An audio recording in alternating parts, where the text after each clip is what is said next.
Rufo.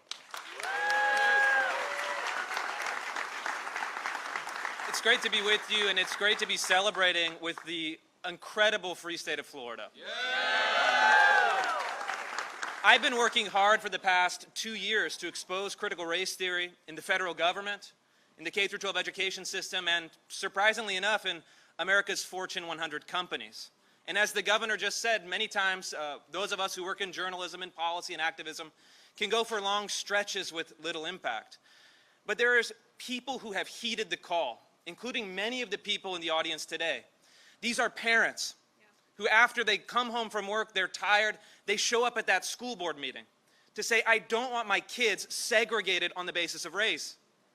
I don't want my kids being told that they're either forever doomed to feel guilt and shame because of their skin color, or have no opportunity and no possibility of success in the United States. I look around this room, I see a room that looks a lot like the country.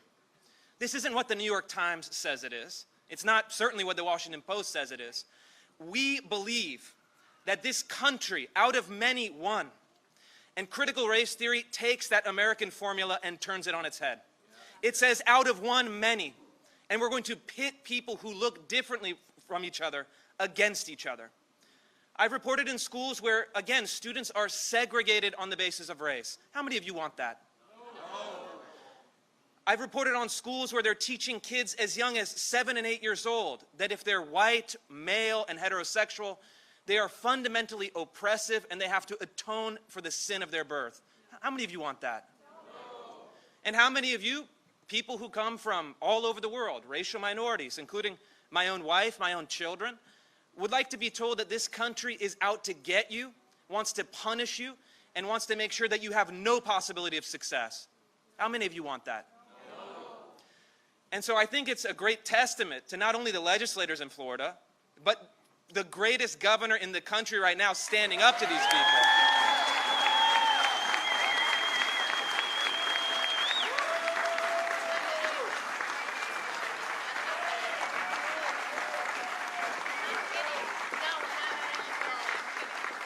He stood up to the lies. He stood up to the ideologues. He stood up to some of the big corporations because he's on your side and he's not going to back down.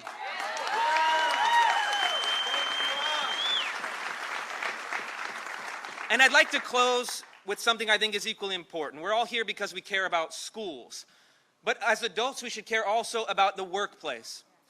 And there's a company here in the state of Florida that has been promoting critical race theory more than any other company in the country. You might have heard of this company. It's called Walt Disney. Last year, I did an investigative report on Disney where I exposed their critical race theory program. I'm going to read a couple of their principles they're promoting. The Disney executive said, quote, the U.S. has, quote, a long history of systemic racism and transphobia.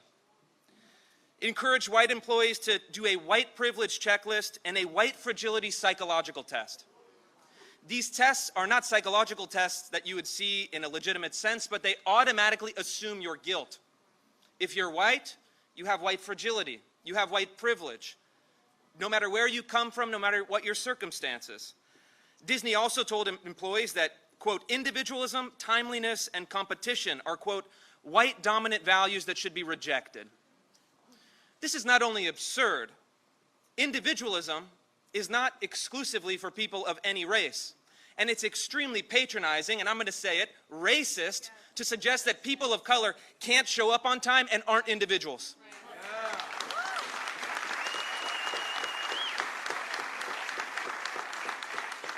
In some of their materials, they also promoted that, and this is going to be hard to believe, but it's true. I have it on my website for the media that wants to fact check this. That white babies, quote, discriminate against other races and become full-blown racists by age 4. And in closing, Disney tells its employees to reject the principle of equality, which means equal treatment, and embrace the principle of equity, which means equal outcomes. Now, how many of you had families escape from communist countries? How does equity and equal outcomes turn out in reality? It turns out into a nightmare, poverty, starvation, gulags, and killing of innocent people. We're in the very initial stages down a very dark path, and thankfully the legislators of Florida had said, not in this state, not in this country.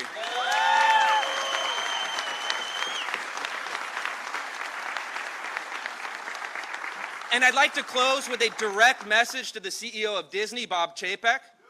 This program called Reimagine Tomorrow is not only morally wrong, it is now illegal in the state of Florida.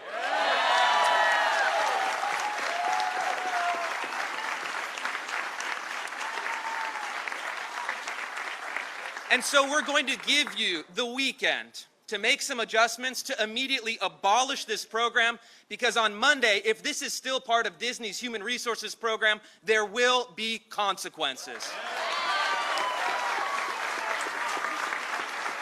God bless Florida, God bless Governor Ron DeSantis, and God bless all of you.